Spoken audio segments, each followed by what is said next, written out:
Yesterday, Ambassador Bolton had a notepad that said 5,000 troops to Colombia. Can you? I didn't bring a notepad today. You did. Is one of you earlier mentioned that that there's? I think you mentioned the Treasury and the State Department obviously leading, but is one of the options that you've presented the NSC or the President a big deployment of troops to Colombia in a support role? Yeah, I haven't discussed that with Secretary Bolton.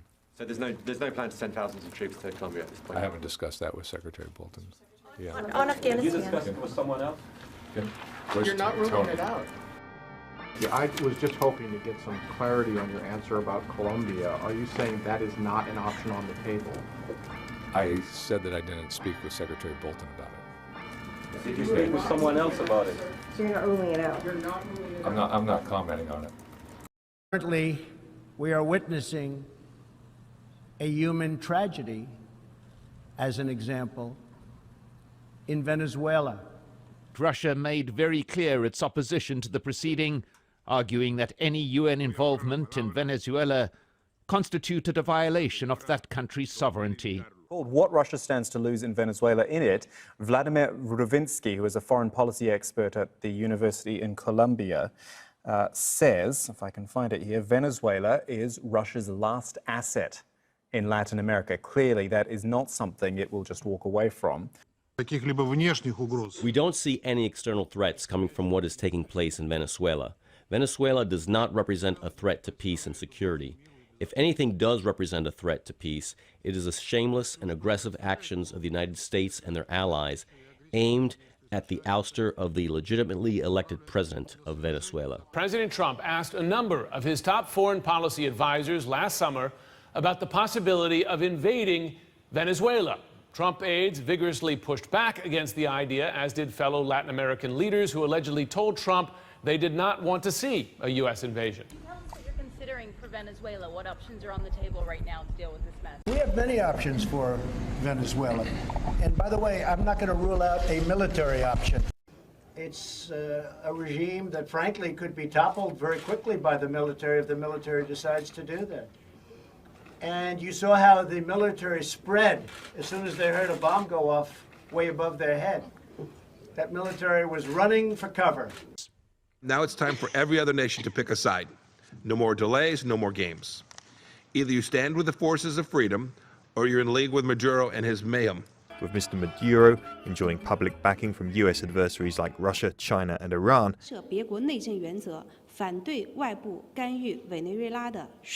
Mr. Trump's hawkish White House might decide there is sufficient threat to US interests to warrant intervention. All options are on the table. It was a blurb on the top of some notes on a page. National Security Advisor John Bolton indicating 5,000 troops to Colombia, which is next door to Venezuela, which is in the middle of a revolution, which is deciding between two presidents on whose government we've slapped $7 billion in sanctions to get him out of there, Nicolas Maduro, and a more, well, like politically savory candidate in his place.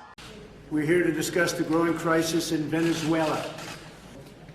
As responsible neighbors and friends of the Venezuelan people, our goal must be to help them regain their freedom, recover their country, and restore their democracy. Venezuela. Russia, being usually the louder voice in that region, openly criticized the recent intervention in Venezuela, and they got all the attention, as it seems all things Russia these days usually does. But interestingly enough, China is actually being even more forceful on Venezuela, something not usually seen from Beijing forcefulness. China opposes outside interference in Venezuela's affairs. See, that's what they said. There's the headline, right? That's according to Reuters. See, for China, that's like a plaintive wail for them. And then the foreign minister goes further with this admonition that I'm going to read to you of the U.S. intervention. Quote, I want to emphasize that outside sanctions or interference usually make the situation more complicated and are not helpful in resolving actual problems. We ask the nations gathered here to join us in calling for the restoration of democracy in Venezuela. Today we are announcing additional sanctions against the repressive regime targeting Maduro's inner circle and close advisors. Has said that Russia will do everything it takes to support the government of Nicolas Maduro. He came out quite strongly criticizing the United States in particular, saying that they're violating international law by supporting this opposition leader, Juan Guaido, as interim president, but also by the sanctions which we're hearing about today. Administration taking sides in Venezuela's crisis. Well, now, U.S. President Donald Trump has again warned that he would consider sending the military to Venezuela. And in a recent interview, President Donald Trump continues to say that a military option is still on the table. We're going to take care of Venezuela. What's happening in Venezuela is a disgrace. All options are on the table, every one. The strong ones and the less than strong ones. Every option, and you know what I mean by strong. Every option is on the table with respect to Venezuela. We're going to take care of the people of Venezuela. U.S. President Donald Trump is being warned that he risks staining his hands with blood if he pursues military action in Venezuela. In an interview with Face the Nation, Donald Trump said the U.S. military force in Venezuela is still on the table, adding that he turned down a meeting with President Maduro several months ago. Well, I don't want to say that, but certainly it's something that's on the, it's an option. I decided at the time, no, because so many really horrible things have been happening in Venezuela. When you look at that country, that was the wealthiest country of all in that part of the world, which is a very important part of the world. Mm-hmm. And now you look at the poverty, and you look at the anguish, and you look at the crime, and you look at all of the things happening. So I think the process is playing out very, very big, tremendous protests. Meanwhile, President Maduro had a message of his own for Mr. Trump. Stop. Stop, Donald Trump. Stop there. You're committing mistakes that will stain your hands with blood, and you will leave the presidency stained with blood. Stop. We, Venezuela, have the capacity for dialogue and understanding. Let's respect ourselves. Or are you going to repeat Vietnam in Latin America? All right, it all began with some scribbled notes, 5,000 troops to Colombia, next door to Venezuela. It was a John Bolton little scratch pad notation. The president adding to that interview that, you know, our military intervention there isn't out of the question. Nicolas Maduro responded today with a show of force. State TV broadcast pictures of him with his military. Will you defend your commander-in-chief, he shouted. Yes, they roared. The message? No amount of pressure from inside or outside the country can force him out with loyal troops like these. Maduro also had a specific warning for the United States. A military intervention in Venezuela, he said, would turn into another Vietnam. Venezuela's military today used trucks to block humanitarian aid from entering that country. This is what it looked like. That was on the orders of President Nicolas Maduro, who insists there's no emergency.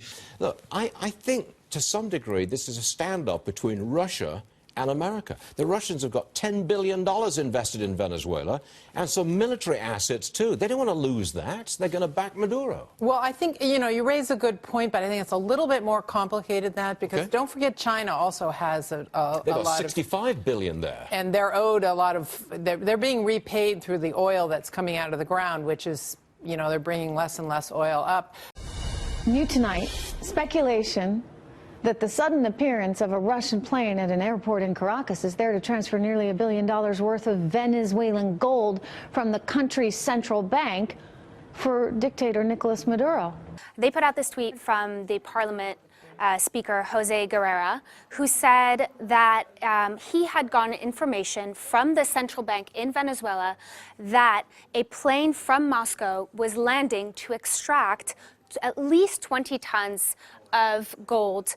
Today marks the beginning of Venezuela's government first week without U.S. oil revenue.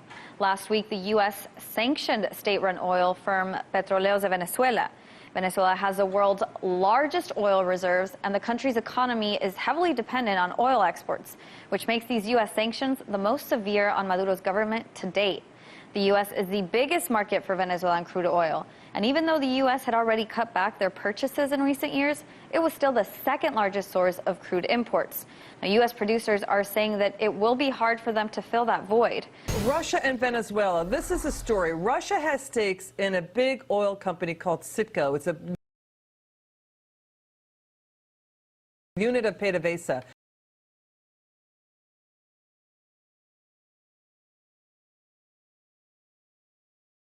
Citgo now weighing filing for bankruptcy after the U.S., the Trump White House hit it with the oil sector there with sanctions.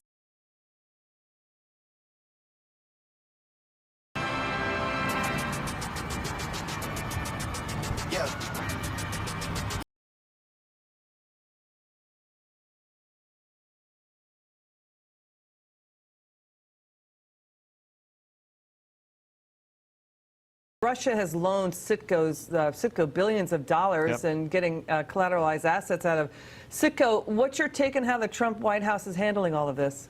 So far, so good.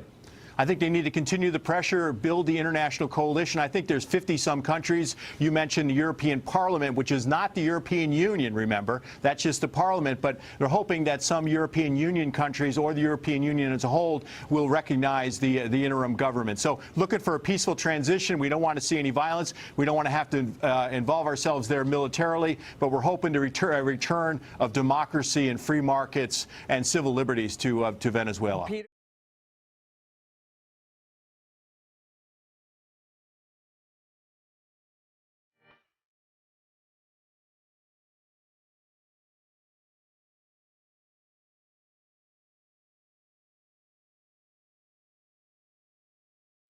Gone on you with the pick and roll. Younger flame here in Sicko-Mode.